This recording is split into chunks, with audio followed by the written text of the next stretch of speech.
Hey Internet, I wanted to make a video again in my composition series, just going through tracks that I've worked on, projects I've worked on, and talking about the composition as well as the process. So far I've done like a large orchestral thing, I've done a trailer music thing, and so I thought it would be kind of cool to go ahead and make a video talking about actually creating commercial music. This past week I literally got a phone call from a commercial house that I know, and they said, hey, within 2 days we need you to have a minute-long pitch for a commercial for a brand that we're working with. And they sent me over a bunch of reference materials, some information from the client, and I was actually busy one of those days. I was out visiting family, so I actually had to make this in only about 24 hours. Ended up staying up till like 4 in the morning finishing this, but I submitted it. I'm waiting to hear back whether or not the client went for it, because it's me and a couple other composers that we're submitting for this. But I thought it'd be a great opportunity for anyone who's wondering, hey, what's it like being a composer and working on different sort of things. This is just a good thing for you to keep in mind. So first off, let's just start this by listening to what I ended up with. Then I'll go through some of the reference materials and kind of how that guided my process, and then I'll go into the nuts and bolts of how this thing's put together and the production of it. So to start with, here's what I came up with.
Okay, so total time for that is 1 minute, and I think it's just over 1 second long. The spot is a minute long, so might have to be kind of a quick fade out if they decide to use it. But so that's what I came up with, and as reference materials, I was given 2 tracks as well as a temporary VO script, not a final voiceover, just a temporary one. And then a description of what the client was looking for. So let me read this for you. What I received was they're looking for simple, moving music that builds and resolves with the arc of the story, relating to the VO. Pacing is measured, not too fast. The music should be more powerful than most of the existing brand music, but it shouldn't totally stray into a different genre. The brand is about classic style. That said, they're open to exploring music that has some ethnic undertones as long as it's not too much of a departure. Without giving away too much about the client itself, it does deal with travel. So having a worldly sort of aspect to their sonic branding is important. The existing brand music has piano at the core, so we should consider that, but we're open to other ideas. In the beginning of the piece, we should start out somewhat simply, build with some drama, but keep it elegant. Then additionally, from the creative director of the music house I was talking to, he said that the client also expressed some interest in getting kind of a more indie sound, less of a commercial sound, to get, I don't know, kind of build some indie credibility with that. So you kind of have to walk this fine line between making commercial music that's elegant and kind of a departure from what they have before, but not too much to where they're turned off, but also different enough because you're adding this indie element to it. So you really have to walk a fine line here. And that's what every commercial music gig is. Really kind of, I don't want to say odd, but just you have to think along the lines of a craftsman as opposed to necessarily an artist. While what we're doing is an art, you are writing music for someone else, and a true craftsman is able to write in any style, in any genre, and I also think a true artist is able to do that too, while still having their own style as part of it as well. So text-wise, that's what I was given. On top of that, I was also given some previous brand music that the music house had made for the client, which sounds like, oh, there's my cat, which sounds like this.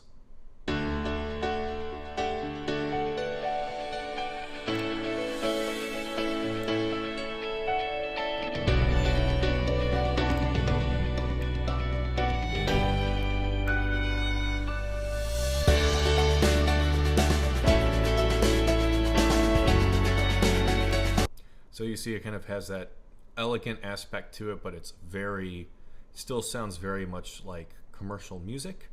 So that's previous music that they made for the client, and then here's a track that the client pointed to that said something that's in the direction of this, but again, not exactly this, because this is too much of a departure from their sonic identity and branding that they have already, but to push it in this direction.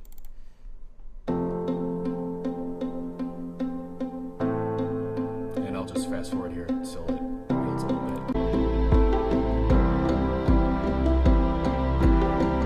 But you see this has a much more indie aesthetic to it than what we just listened to.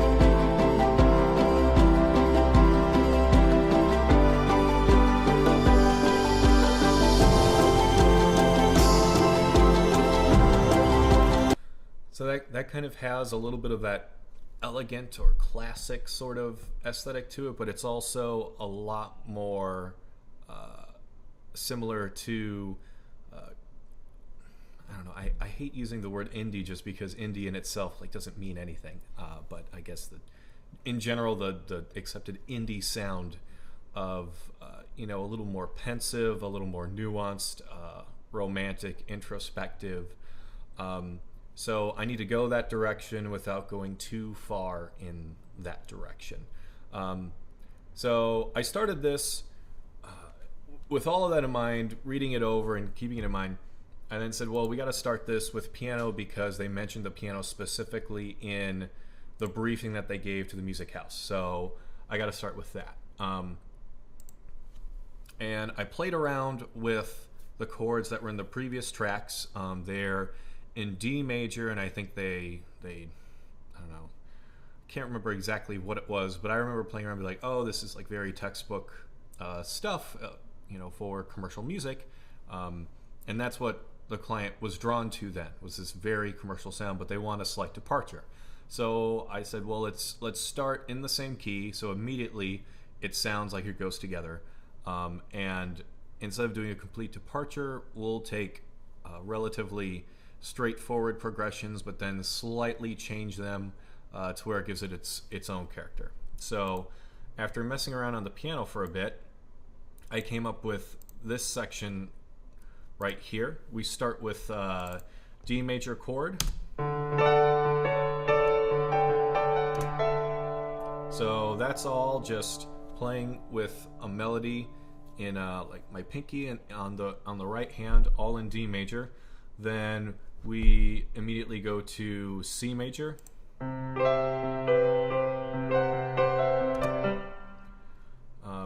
After C major, we then go to G major, which is the 4. Sorry about that.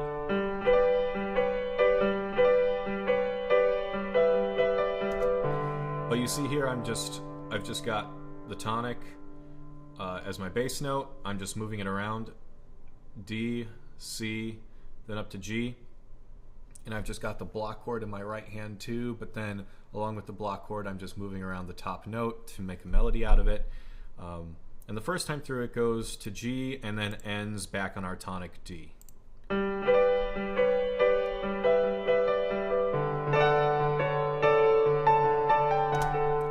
So overall that is D to C to G back to D again. So 1, 7 for one. Not necessarily textbook, but very, very straightforward, not complicated. So then what I did from there is, because I said, this has got to be different. It's got to be a departure, but it's still got to be similar. So the first part is very, very expected, very commercial. And then the second time, I essentially do the same thing, but instead of resolving to D, when we get to the last bar, I instead use modal modulation and go to... What the hell's my cat doing? I'm going to have to watch this video when I'm done and see what that sounded like, because that was weird.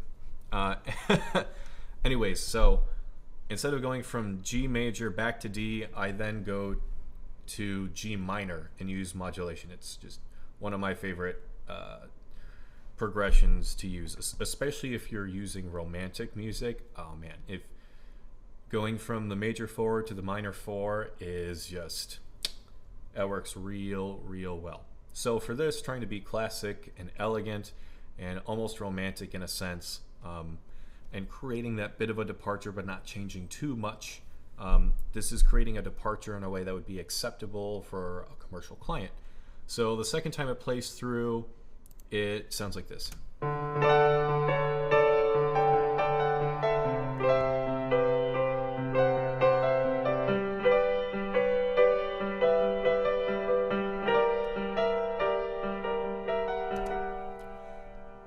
So then that creates a little bit of tension there, and then I essentially just repeat this piano section here and then end it.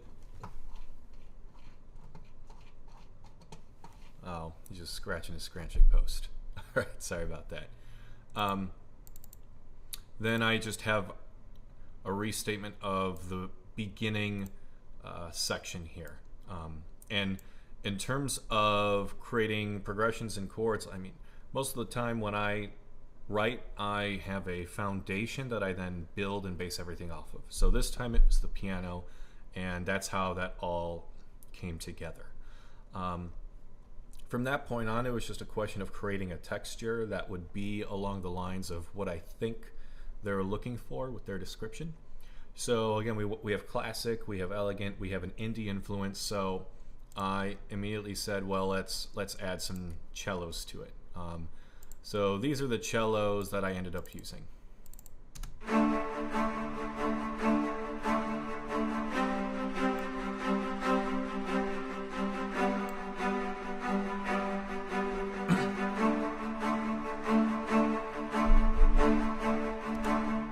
So again, we're just doing those same chords, moving them around.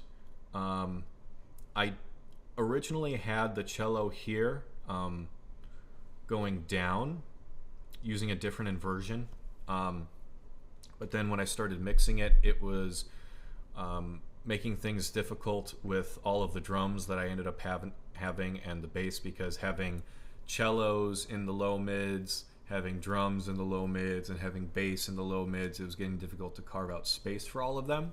So that's why I ended up putting the cellos a bit higher and actually EQing them so they're a bit higher. As you can tell, they sound a bit tinny, and you don't get a lot of that low-end richness that you usually get from a cello.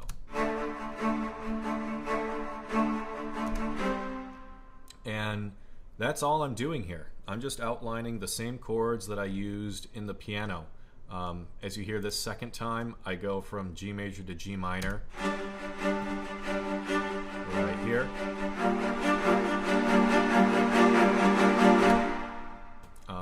And I have a swell there because there's a break in the voiceover here. So since there wasn't going to be any voice, I thought there needed to be something significant with the music that happens. And that's when we have the violin solo come in and a lot of layers drop out and it builds to the end. But that's all the cellos are doing. And again, it just repeats this section here over here for the end. What should I talk about next? Oh, bass. So for this bass, again, I'm taking those same chords that I used for the piano part, and I am doing more than just playing the tonic. I mean, everything is still based around based. Get it? Jesus, Cat, you're nuts. Still based around just outlining these same chords that I had before. None of the chords I'm using are particularly complicated or outlandish at all. But here, the important thing is for bass, especially for something like this, you don't just want to sit on the same note. There's so much energy that is added to something if you have a bass that's walking around and actually having a bit of fun creating a bass line, as opposed to just sitting on the open tonic note. At least for music like this. So this is the bass part.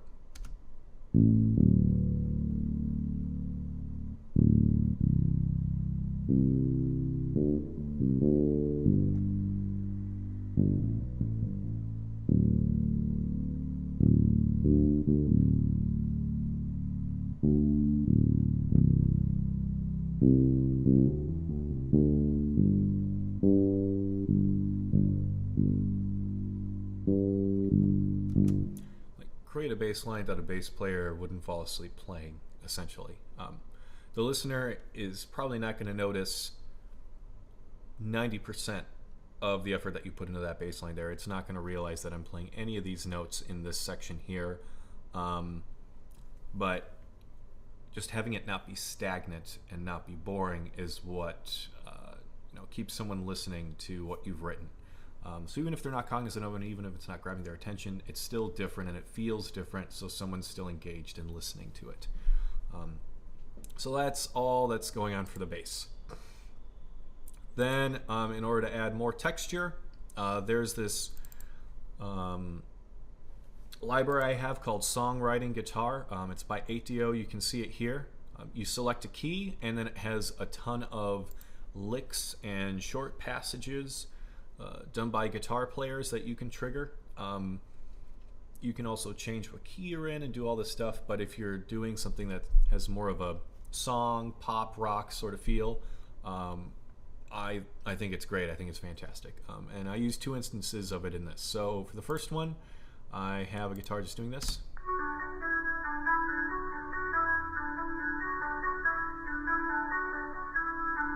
And that is just looping over and over and over and over again. And because the piano is so prominent, you don't really notice it. But if I were to play the track and then take it away, you'd be like, hey, something's gone. It's missing. It feels weird. In fact, let's do that. So it's there. It's on the left side. It's not really grabbing your attention. But as soon as I get rid of it, something's gone. Something's missing. It doesn't feel full. And that's the way I kind of check everything.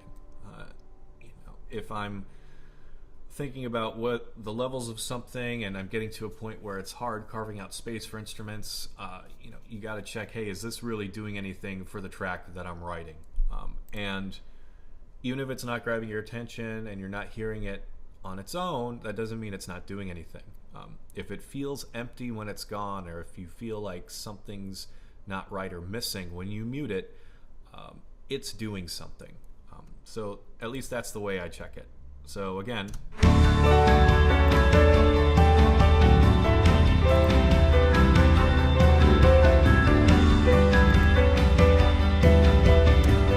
plus it just helps open up the track as well. As you see, I've got it panned incredibly far to the left, almost exclusively coming out of the left channel. And then I also have the second instance of Songwriting Guitar I have is just doing this loop.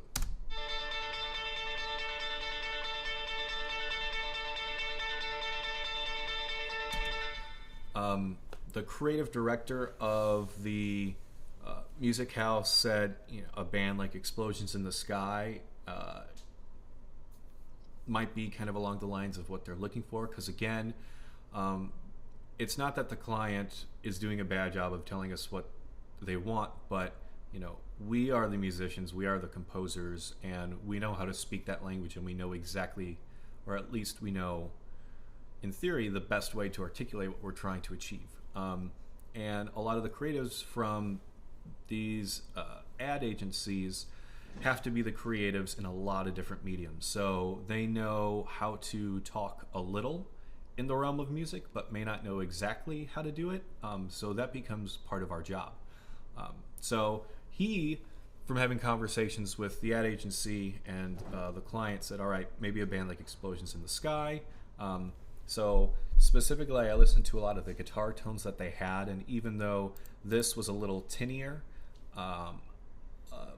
not as much in terms of the low end and not as much of a hollow sound as a lot of Explosion in the Sky guitar tones, it added a lot of energy, and I liked the texture that it created, and it didn't sound too different. I also didn't think it sounded too weekend radio pop rock, suburban sort of sound either. So I decided to include that.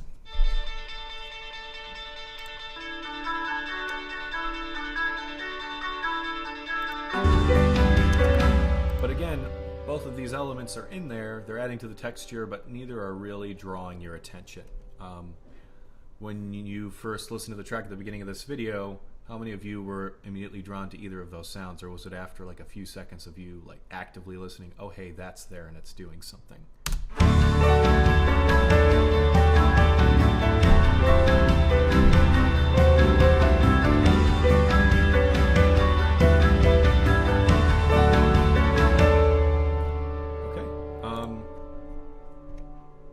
I want to talk about the drums later because I actually sent in one attempt at the track and the creative director said, these drums aren't working, take them in this direction, so I want a separate conversation about that. So instead we'll talk about this violin solo. Again, classic, elegant. In the branded music track that they sent originally, there were bits of solo instruments, not ensembles, but solo, like orchestral or classical instruments that were coming in and out that gave it that kind of elegant feel. Here it is again, just for your reference.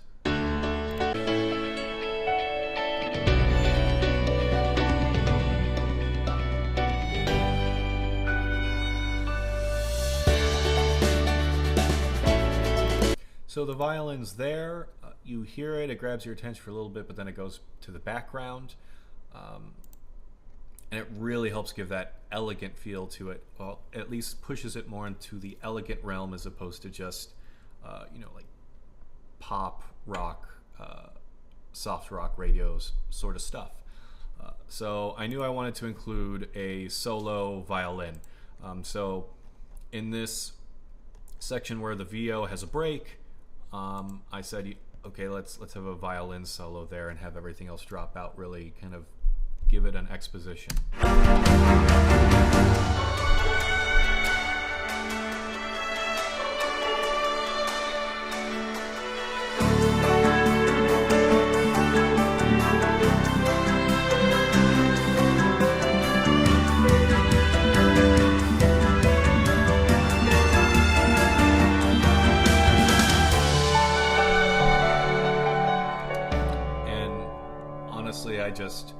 Again, in my past videos, the only way I write melody is I just mess around. I'll put something on loop and I won't stop messing with it until something feels right. Jeez, cat, what do you want? I promise I feed my cats. I don't know why he's going crazy. Actually, I do know. My fiance is that cat's best friend, and she's been gone for a couple days. And he's just freaking out because she's not here. So the violin that I used was from the Adagio series by Aitio. Again, I'm a big fan of Aitio products. You should really check them out if you're developing your own library, getting your own samples together for your own rig. And just real quick, just so you guys can hear what it sounds like. You see I can use the mod wheel to change the dynamics.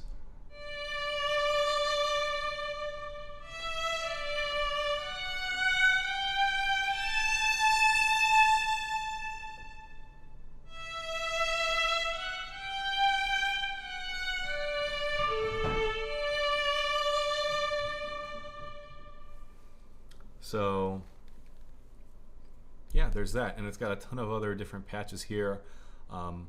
For the type of track this was and the type of articulation I wanted, I just kept it on this sus loop, but you know, you can have stronger vibrato, marcato, a soft finish, different microphones and whatnot. I'll stop pitching 8DO, but just check them out. So that's all I did there, and then at the very end, the last 3 notes for this solo.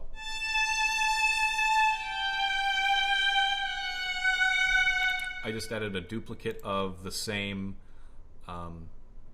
patch, and all these notes are just a third below, major or minor, depending on the scale, but together the last 3 notes of the solo sound like this.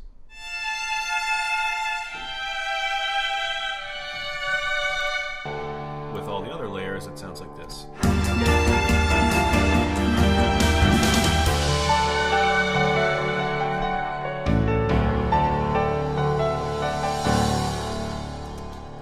So there is that. Also, just for a little bit of ornamentation, I added some pizzicatos during this little break here. And the thing is, the extremely high notes were getting lost in the mix. But then when I made them an octave lower, they were far too prominent and didn't have the character that I wanted anymore. So my kind of way of compromising or working my way around it was having the original higher octave notes there with a relatively high velocity, but then having a lower, the same notes in a lower octave with a very low velocity. So the difference in listening to these, as opposed to just having the lower octave in there, just gives it a little more weight, but still I feel like the main texture or timbre that you get from it is emphasizing the higher octave notes more. And I just have that what is that? C sharp, D, and A. So at this point I want to say I'm doing a D major sus4. Yeah, so it's in second inversion because I've got A in the bass in the cellos, D, and then G here, which then resolves to F sharp, which makes the D major chord, so it starts on the sus4. So this is just essentially doing the major 7 to the tonic to the 5, just to give it more texture. And again, with that reference track I played, if you notice, there were some bells and things that just were ornamentation that kept interest, so I wanted to do that in this track as well.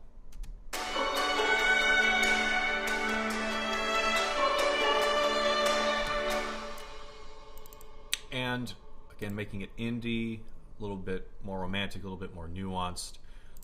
Using the sus4 here gives a very light, airy, not as strong of a tonality to it, which is a departure from everything else, because everything else has been very, you know, major or minor triad the entire way. So it just helps draw attention to this, but in a like softer, more nuanced, more romantic way. So that's why I did that.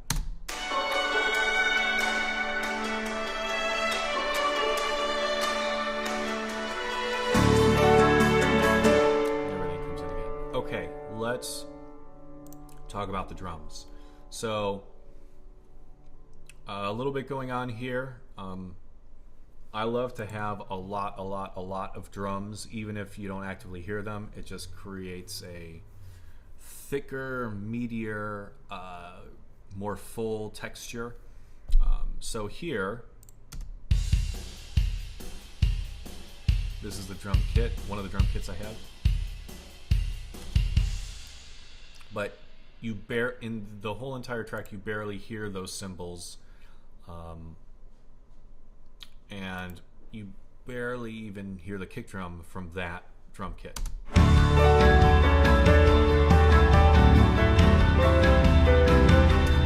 It's just way in the background there.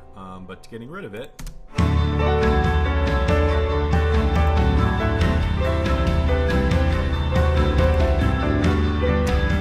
it's a real subtle subtle difference, but having this drum kit in there gives a greater sense of space and depth, especially with the cymbals.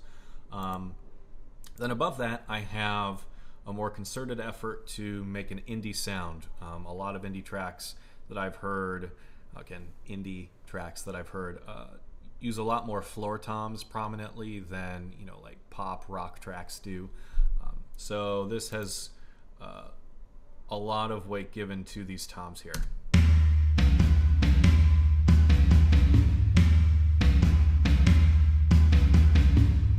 And that just loops over and over again. And you can hear how much I'm, you know, I mean, look at that EQ. Like, I want the low end of those toms to come through. I want there to be some serious weight to those toms. This is just a cymbal roll at the beginning.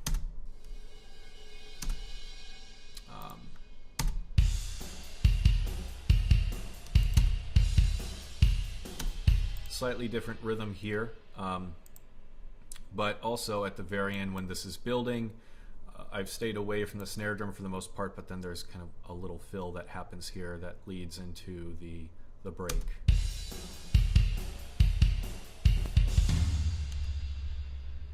It's not a whole lot, but it's something, and it's enough. Oh wait, are these where I actually have more of the snares? Yes. So another drum kit, not really using the snare until this point, and you'll hear it now.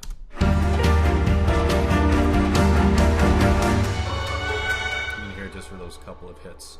And it's not too strong because, again, we don't want to create too much of an arc or too much energy, but it's a nice kind of way of turning the corner in the phrase into that break there. Then in order to have more of the global influence, I added some percussion loops that I had. This one is kind of like conga sort of sounding.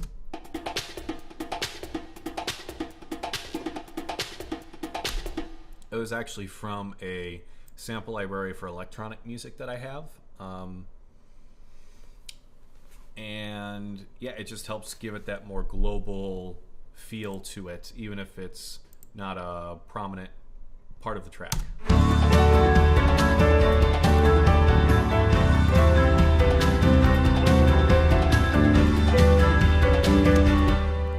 And then here,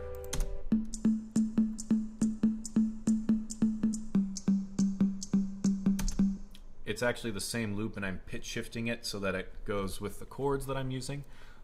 But this just has a different rhythm than anything I've used before, and has that kind of mallet, maybe shaker, or I'm not even sure what it is. But it's another texture, and it helps to give variance, and again help with that kind of more global hint to the track. So yeah. Then I also have claps here, because indie bands and sensitive people love to use claps.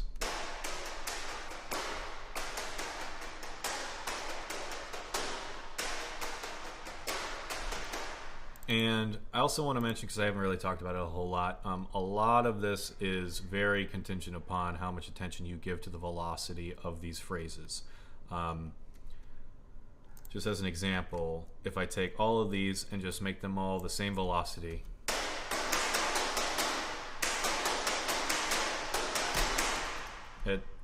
it's really boring.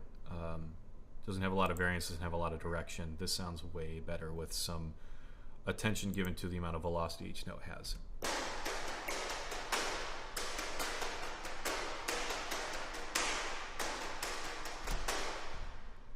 So pay attention to your velocity, and especially for music like this that has to be extremely high production quality and very nuanced, it's so important. Then again, I also added a tambourine to also give more of that indie feel.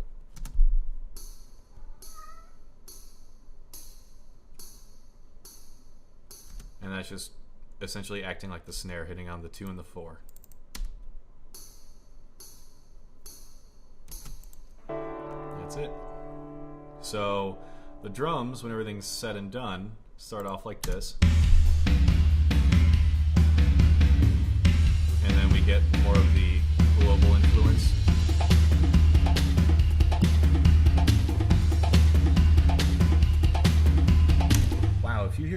drums on their own without any of the other sections, it sounds totally different. Sorry, I'd never done that on my own. That's awesome.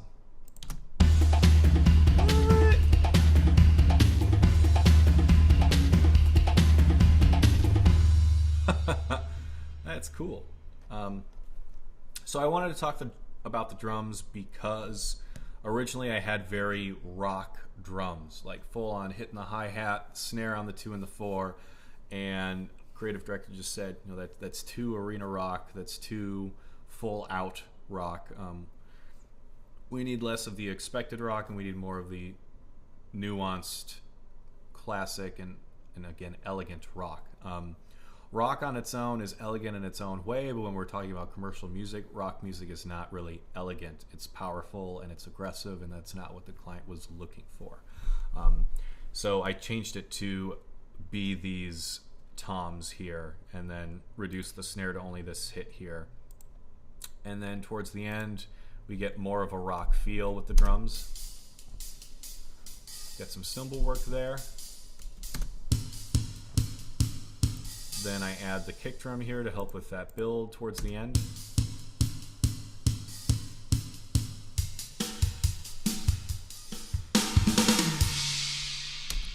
So at the very end, for that last flourish, we have an actual rock track drum fill.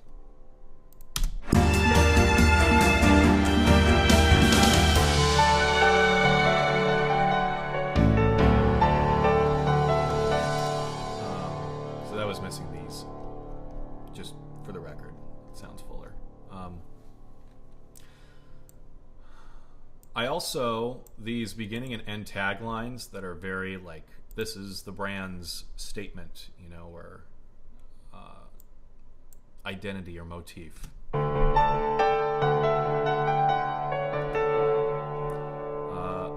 I was cutting and pasting and moving things around and accidentally made something very similar to that, and I said, that's piqued my interest, moved some things around and came up with that.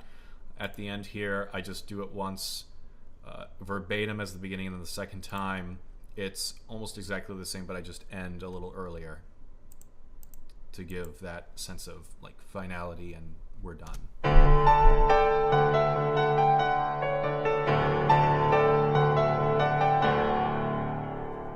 Oh, and I also hit an octave lower in the bass on the piano to again give that we're done and this is epic and awesome sort of feel to it. Okay, so that's composition, and real quick, let's talk about decisions in terms of mixing. So I didn't want the piano and or the toms and cellos and the bass to be conflicting in low registers, so I gave it a boost here, removed some of the tops so that it allowed the drums to come through and sparkle. I wonder if I have the same EQ for this. Yeah, I have the same EQ for this piano. This piano, by the way, is just taking all of the top melody notes in this piano part and just putting them an octave below, reducing the volume and panning it very far off to the side. You don't even notice that it's there until I remove it. See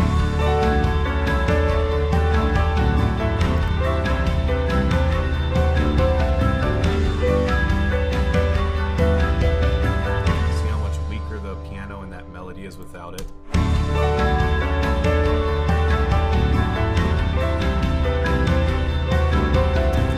I also panned it very far to the right, so again it feels big, large, and open. Also timbrally, it's in the mids or low mids here, and the only other thing that I have that's panned super far to the right is one of the songwriting guitars, this one, and listen to how high and trebly this is.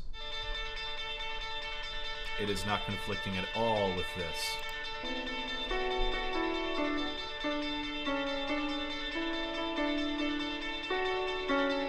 You can easily hear both of them, even though they're very close to being on top of each other, just because timbrally they're so different.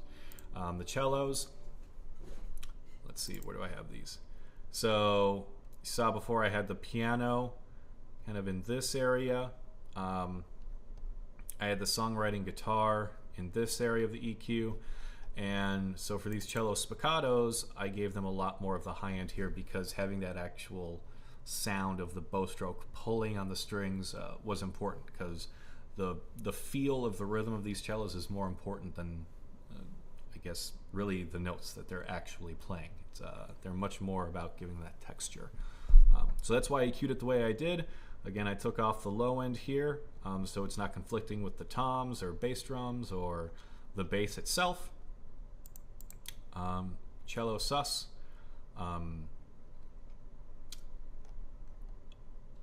Even though these are both cellos, you're never hearing this cello by itself, so it still sounds full when it's used in the context of everything else. When this cello is played, it's being played on its own, so it has to sound full and rich by itself. So that's why the EQs between these are so different, even though they're the same instrument. Just for comparison,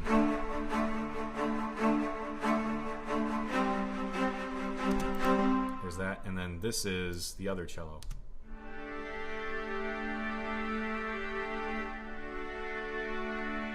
It's got a lot more of the low end and a lot more richness to those sounds.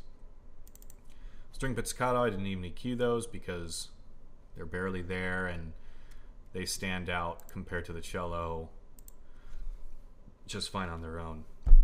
Although I do have them panned very far away from the cellos, all the way on the left side. Easy to hear them when they're being played over each other. And this violin, it was sounding a little screechy. I didn't want it to have too much sparkle or high frequency content that can really cut into the mix. It's also being played on its own so much. And we also start with a note on the E string. So that's where things are going. You have a risk of things sounding piercing. So that's why I have a roll off here at the end and have it living in around the 2K range. So I'm going to guitar this. Again, the other things that I have very far to the left, or on the left at all, are the piano. So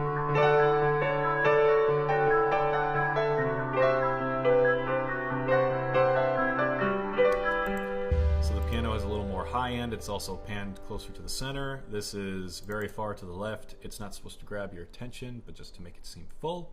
But you can see exactly where I want this guy to live, right around 1K. And you see the filters before it. I'm basically just only having it live in the 1K and a little below it range. It's not, you're not hearing any other part of that sound. Similar to this, that twangy sound again on the right hand side. The other things that we have on the right hand side are again this piano.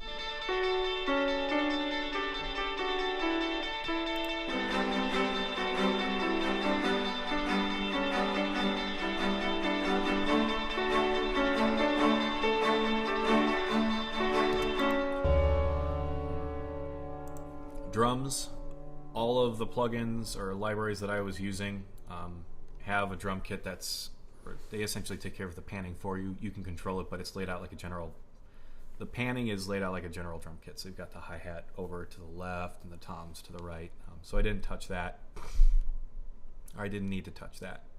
Then the shaker, well, not shaker, but those kind of more global things.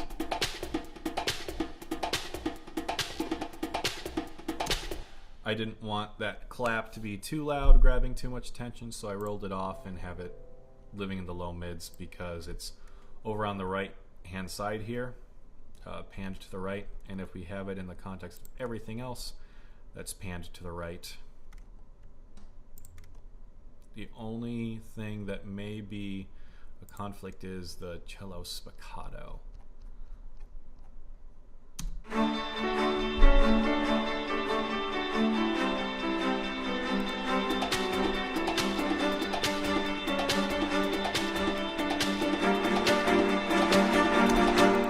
That's how that all fits together. You have a tambourine very far on the left hand side, it's barely there, but you'd be surprised. Like, look how quiet it is. Look how far to the left it is. But I had to do that because otherwise that tambourine was cutting through everything. Here on the left side now. Here's a section before it without the tambourine.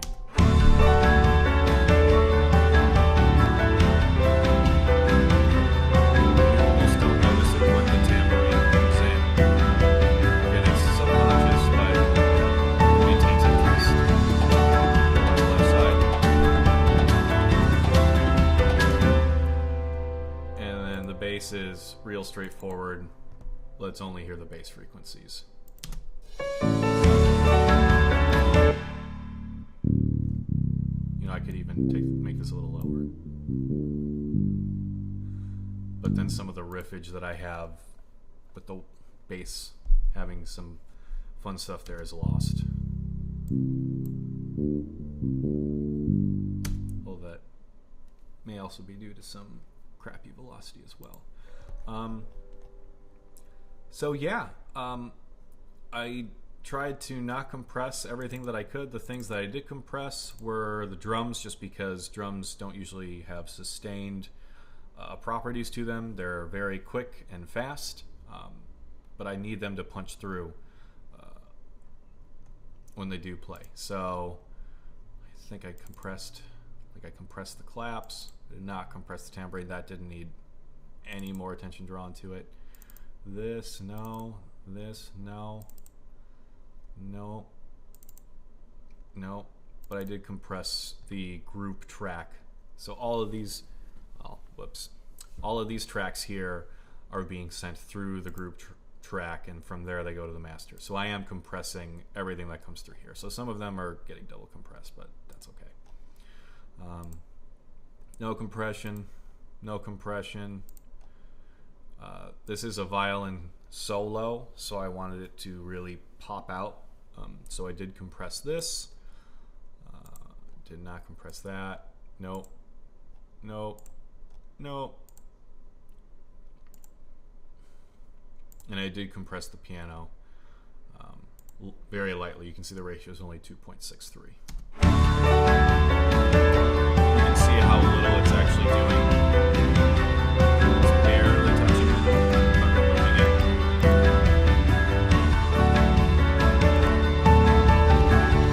It just brings it forward that much to where you realize, oh, this is the main focal point of the track right now. So that's compressed. Also, all of these, I have essentially one reverb here. These are its settings. I have a send for all of these tracks going to the reverb, so they are all getting treated by the same reverb. There are some things that I wanted a very long tail on, like the string pits, that I'm also sending to a second return that has a much longer reverb time.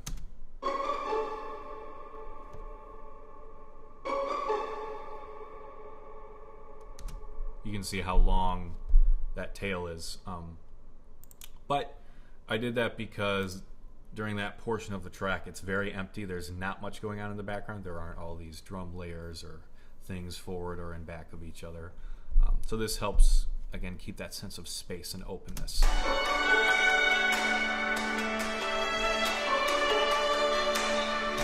It's very subtle, very subtle.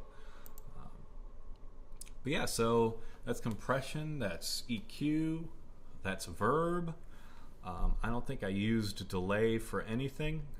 Ableton just automatically puts the delay return in there for all your sessions. So, oh, and lastly, for commercial music at least, people have very strong reactions to including voices and background vocals into a track. And I mean very strong reactions. That doesn't necessarily mean bad, that doesn't necessarily mean good, but they have a very strong reaction one way or the other. So when I delivered my final track, I sent them a version with the voice background and a version without, just because if the client liked it, didn't like it, they had both options available. But I actually got my fiance to come over to my desk and record this as a background. and this is how I EQ'd her voice. So it's just very high frequency stuff, adding a background and depth to it when everything comes in.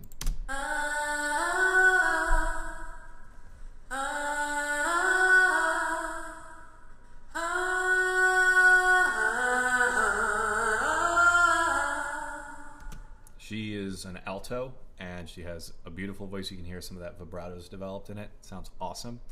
I have a gate on it, just because I don't have a professional recording space, and there was a little background noise, so the gate took care of that very easily. But in the context of everything, this is how it sounds.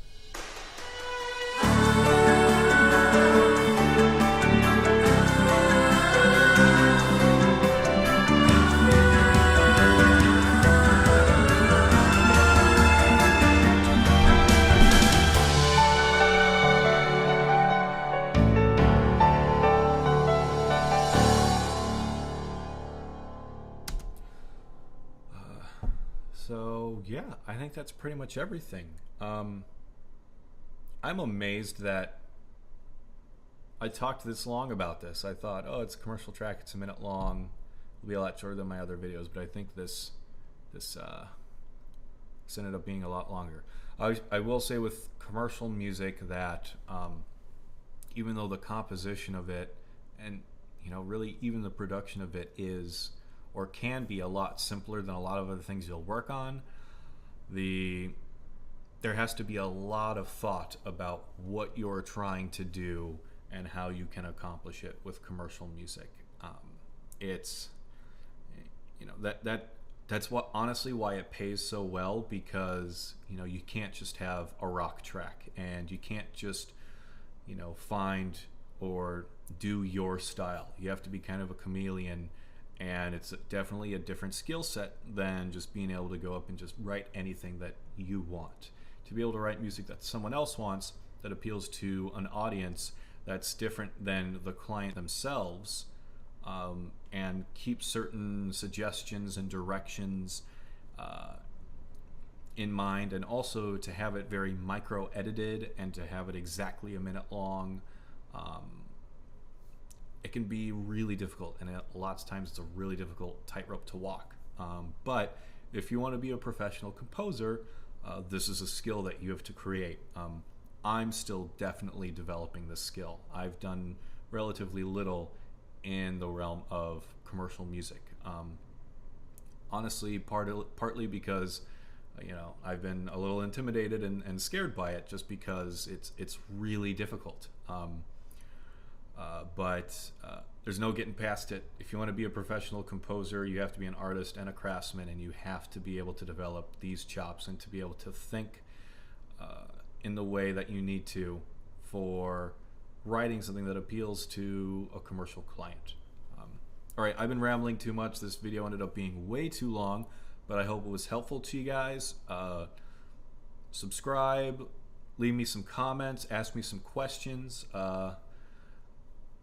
Yeah, also if there's any tracks on my SoundCloud, soundcloud.com/Remova, that you want me to make one of these videos for, send me a message, let me know. Other than that, I'll see you guys in the next video. Have a good night. Thanks.